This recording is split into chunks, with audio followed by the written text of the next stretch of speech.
Hello, lovely writers, and welcome to this week's Writerly Wednesday. I'm going to answer a question that came in from one of my regular lovely writers.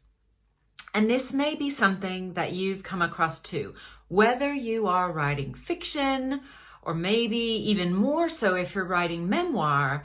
There is a concern, i.e. your internal editor is bothering you about how safe is it, or are there any legal ramifications to using real people in my story?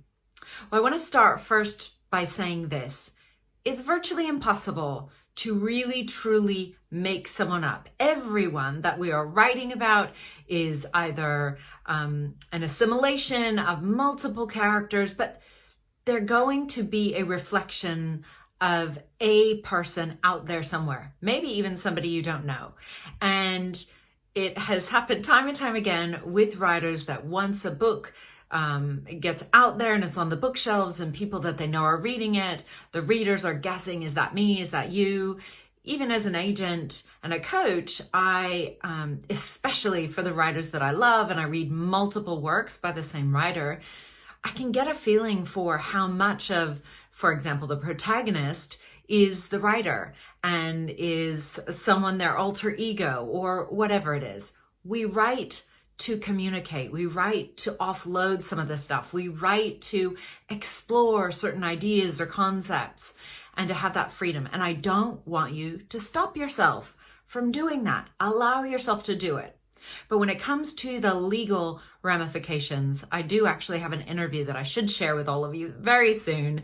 One of my beautiful clients and a lawyer in her own right, Lisa Fraley. I will try to put a link somewhere, wherever we are, to her beautiful work. She has not only written a book herself, so she knows about that, but she knows about the legal part.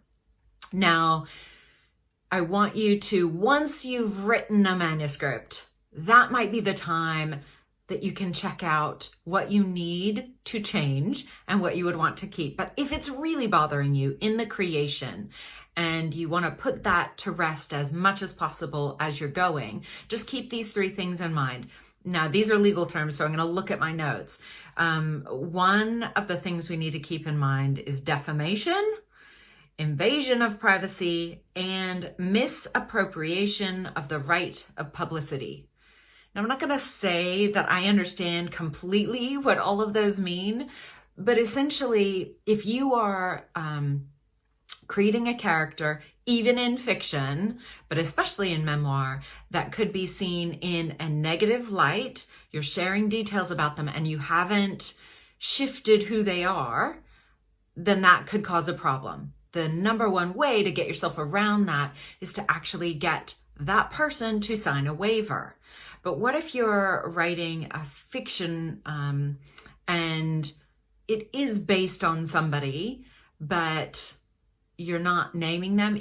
If they can figure out it is them, then that might be part of the problem. So even in memoir, if you can't get somebody to sign a waiver, you really, really need to, after you've written it, change any defining characteristics to really make it clear that that is not who you are talking about, right? I want you to, in the creation, stay as connected as possible to the truth, your truth of what you're writing.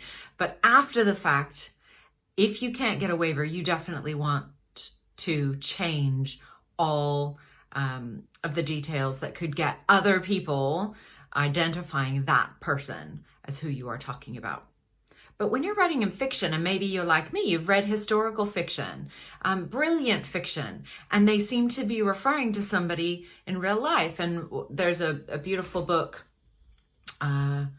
Kiss from Mr. Fitzgerald, I think it is. And another book that is all around Ernest Hemingway. Well, it's not just that they've passed away, but what those authors have done is their main story is not about that famous person, but about a person just to either side. And that is one trick that can be really, really useful. So for example, if you want to use a place or a famous person or a celebrity setup, the best thing to do is not to put words or actions in their mouth, but create a whole new character that doesn't exist alongside them. You get that recognition, reader recognition of who you're talking about with the famous person. Like for some reason, Brad Pitt's coming to mind at the moment, but I don't want you to write about Brad Pitt. I want you to write about a situation or a scenario around him, right? Next to him, a D-list actor, right? That is totally from your imagination, right? But not that person who will have a major problem with you sharing disparaging things that you've totally made up. Does that make sense to you? So I believe I've read an article that was talking about this, and it's sort of, the concept is this: you want to get close, but not too close. Give yourself a lot of wiggle room in that creativity. Use a structure, i.e.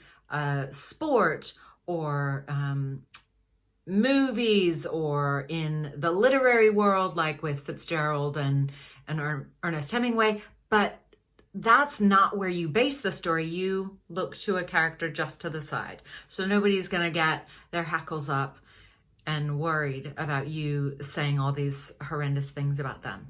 Does that make sense? If you've got questions, I would love to have a further conversation about it, but rest assured, stay in that creative mind. Allow yourself to write what you want to write, and then go back and change those identifying details, like change them a lot, not just a little, a lot, because you don't want to get this amazing story that you've created all tangled up with legal drama. You don't need to do it. People have skated that fine line for a while, and it needn't be that fine.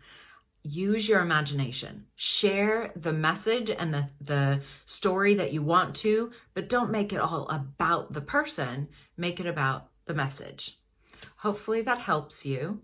If you've got any questions that you'd like me to answer on our Writerly Wednesday, feel free to send me a message or an email at anjanette@storyaslife.com. Please also share with me if you have any stories about hits and misses when it comes to creating characters that may or may not be based on people around you. I would love to chat about that. Until next time, I'll catch you. Bye.